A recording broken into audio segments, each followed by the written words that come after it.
नमस्कार दोस्तों। अगर आप 10th क्लास के स्टूडेंट हैं और आपका बोर्ड्स एग्जामिनेशन इस लॉकडाउन के बाद होने वाला है और अगर आप ये जानना चाहते हैं कि आप कैसे पढ़ें, क्या स्ट्रेटजी फॉलो करें और किस तरह से पढ़ें जिससे आप मैक्सिमम मार्क्स बोर्ड्स एग्जामिनेशन में ला सकें, तो यह वीडियो आपके लिए है। स्वागत है दोस्तों आपका आपके इस चैनल द फ्यूचर क्लब में। बच्चों, यह channel totally and totally students के लिए डेडिकेटेड है, तो अगर आप एक स्टूडेंट हैं तो आप इस चैनल का पूरा फ़ायदा उठा सकते हैं। दोस्तों, मैं इस वीडियो के अंत में आपको एक बेहतरीन सुपर ट्रिक भी बताऊंगा जो एक रिवीजन करने का साइंटिफिकली प्रूवन मेथड है, तो आप इस वीडियो का पूरी तरीके से फ़ायदा उठा सकते हैं। बच्चों, वीडियो शुरू होने से पहले मैं आपको ये भी बता दूं कि मैं खुद एक सीबीएसई बोर्ड का स्टूडेंट रह चुका हूं और मैंने खुद 10th क्लास में 95% स्कोर किया था। तो आप मुझ पर पूरी तरीके से भरोसा कर सकते हैं और साथ में इस वीडियो पर भी। तो चलिए आगे बढ़ते हैं। दोस्तों, सबसे पहले यह बात आती है कि ये लॉकडाउन कब खुलेगा और हम अभी से पढ़ाई करें या लॉकडाउन खुलने के बाद से पढ़ाई करें। तो मैं आपको ये बता दूं कि आप ये ब्लंडर मिस्टेक बिल्कुल न करें कि आप लॉकडाउन खुलने का वेट करें या यह सोचें कि लॉकडाउन खुलेगा और मैं तब से पढ़ाई करूंगा। आप अभी से पढ़ना शुरू कर दें और हम कैसे पढ़ें मैं आपको ये भी आगे बताने वाला हूं। तो दोस्तों, अब बात करते हैं कि हम किस तरीके से पढ़ें और क्या स्ट्रेटजी फॉलो करें। तो बच्चों, सबसे पहले मैं आपको ये बता दूं कि आपको क्या करना है कि आपको एक पेपर लेना है और उस पेपर पर यह लिखना है कि आपको हर एक सब्जेक्ट में कितने चैप्टर्स याद हैं और कितने चैप्टर्स याद नहीं हैं। बच्चों, यह लिखने के बाद आपको अभी से आज से हर रोज़ एक एक करके सारे याद किए हुए चैप्टर्स ही रिवाइज करना है। जी हाँ बच्चों, आपको जल्दी से जल्दी हर सब्जेक्ट के सिर्फ और सिर्फ याद किए हुए चैप्टर्स ही रिवाइज करना है। इसका फ़ायदा क्या होगा मैं आपको यह आगे बताने वाला हूँ।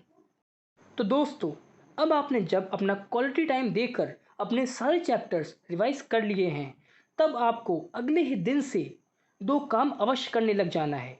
पहला काम यह है कि आपको कोई ना कोई एक मॉडल पेपर या प्रीवियस ईयर क्वेश्चन पेपर ज़रूर सॉल्व करना है और ये क्वेश्चन पेपर सॉल्व करने के बाद आपको अपना एनालिसिस करना है कि आपका परफॉर्मेंस कैसा रहा। और दूसरा जो महत्वपूर्ण काम आपको ज़रूर करना है वह यह है कि आपको वो चैप्टर्स पढ़ने शुरू कर देने हैं जो आपने ना ही अभी तक पढ़े हैं और ना ही आपने पहले रिवाइज किए हैं। तो बच्चों, आपको प्रीवियस ईयर क्वेश्चन पेपर लगाने के बाद आपको कुछ टाइम रेस्ट लेना है और उसके बाद आपको वो चैप्टर्स पढ़ना शुरू कर देना है जो अभी तक आपने ना ही पढ़ा है और ना ही रिवीजन किया है।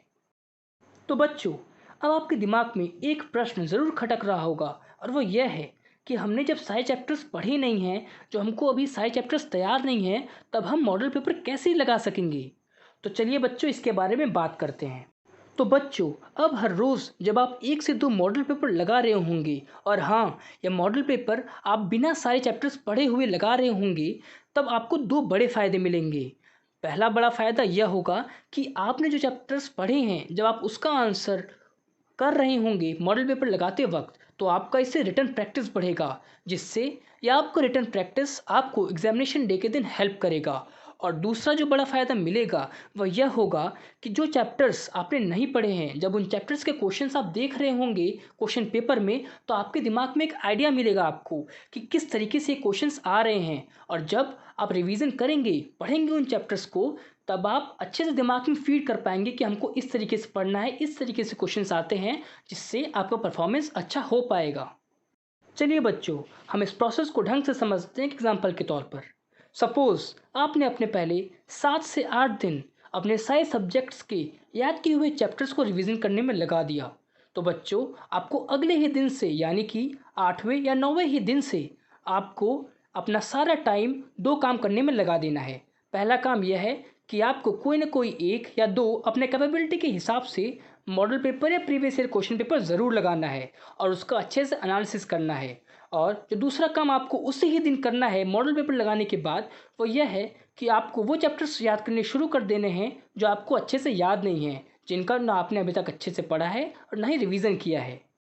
तो बच्चों, इस तरीके से आप एक अच्छा स्ट्रेटजी इस लॉकडाउन में फॉलो कर पाएंगे।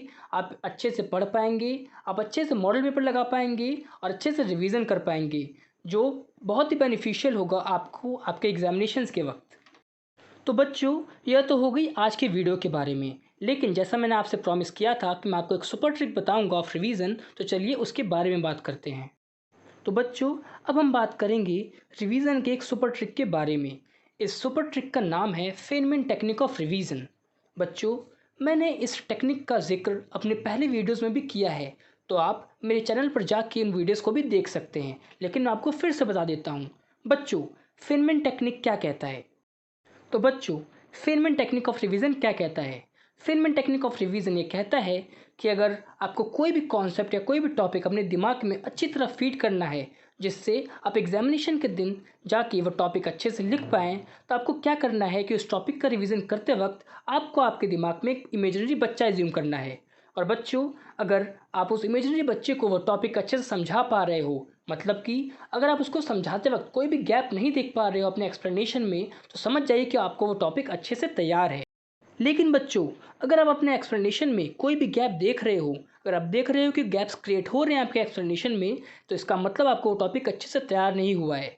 इसका मतलब कि आपको वापस जाना है और जहाँ भी आपको गैप क्रिएट हुआ है उस कॉन्सेप्ट को अच्छे से समझना है।